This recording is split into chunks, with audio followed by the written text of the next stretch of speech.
Hello friends, welcome to my channel miracle of God.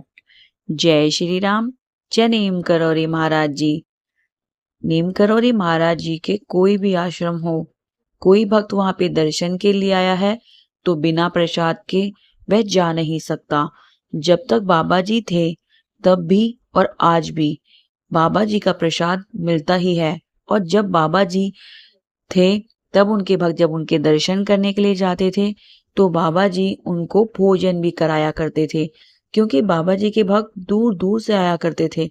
बाबा जी अपने किसी भी भक्त को कैची धाम से या अन्य किसी आश्रम से खाली पेट नहीं जाने दिया करते थे। ऐसी एक कहानी एक भक्त की जानिए मेरी इस वीडियो में, जब वह भक्त प्रसाद लेना भूल गया। जानना चाहते हैं नीम करोरी महाराज जी और उनके भक्त की ये सच्ची और प्यारी सी कहानी, तो मेरी इस वीडियो को पूरा देखिएगा। पसंद आए तो लाइक करना, चैनल को अभी तक सब्सक्राइब नहीं किया है तो प्लीज कर लीजिएगा और कमेंट में जय श्री राम लिखना ना भूलिएगा। नीम करोरी महाराज जी के भक्त जब भी कैची धाम आया करते थे तो बाबा जी उनको भोजन कराए बिना नहीं भेजा करते थे, या किसी भी भक्त को फल या कोई भी मिठाई पकवान जरूर दिया करते थे। जब तक बाबा जी थे बाबा जी अपने भक्त को खाली पेट कैची धाम से नहीं जाने दिया करते थे।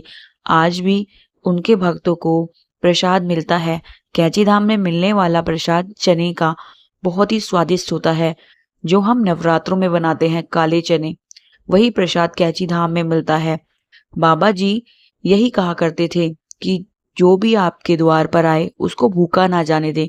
और बाबा जी को पता नहीं कहाँ से पता चल जाता था कि उनका भक्त भूखा है, तो वह कहते थे कि बड़ी दूर से आया है, इसको भोजन कराओ पहले, बाद में जो भी काम करना।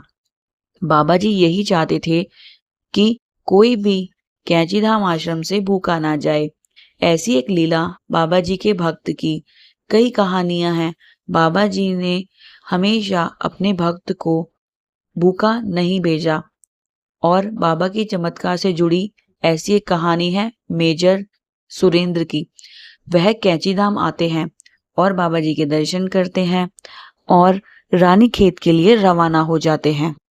जैसे ही वह रानी खेत पहुंचते हैं वहां पर एक ब्रिज के ऊपर बैठे हैं नीम करोरी महाराज जी। वह देखकर हैरान हो जाते हैं, अपनी गाड़ी रोकते हैं और बाबा जी के पास जाते हैं और कहते हैं, बाबा जी आप यहाँ पे कैसे? बाबा जी कहते हैं कि तुम बिना प्रसाद के आ गए थे तो मुझे आना ही पड़ा। मेजर जी बड़े हैरान होते हैं, बाबा आप रानी खेत तक क्यों आए? मुझे तो भूख भी नहीं लगी थी।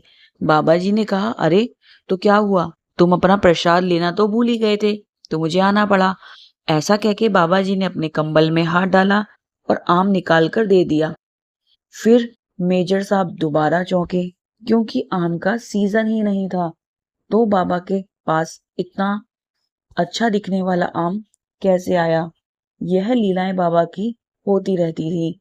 बाबा जी का वो प्रसाद अपने पास लेते हैं और ग्रहण करते हैं। बाबा जी अपने भक्त के लिए इतनी दूर चले गए, पर वह अभी तक यही सोचते रहे कि बाबा जी इतनी जल्दी मेरे से पहले वहां पे कैसे पहुंचे। बाबा जी की लीलाएं अद्भुत होती थी। बाबा जी को वो कैंची धाम छोड़कर आए थे और बाबा जी उनको मिले रानी खेत। बाबा जी वहां पे कैसे पहुंचे यह किसी को ना पता था, पर उनको यह पता चल गया कि बाबा जी एक आम इंसान नहीं है। बाबा जी का और माँ अन्नपूर्णा का गहरा नाता है।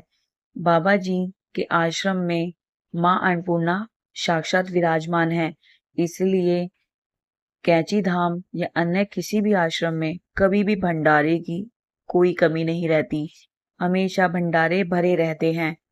जय नीम करोरी महाराज जी। आई होप नीम करोरी महाराज जी से जुड़ी हुई ये छोटी सी कहानी आपको पसंद आई हो। पसंद आई है तो कमेंट में जय श्री राम जरूर लिखिएगा। Thank you for watching. जय श्री राम। जय नीम करोरी महाराज जी।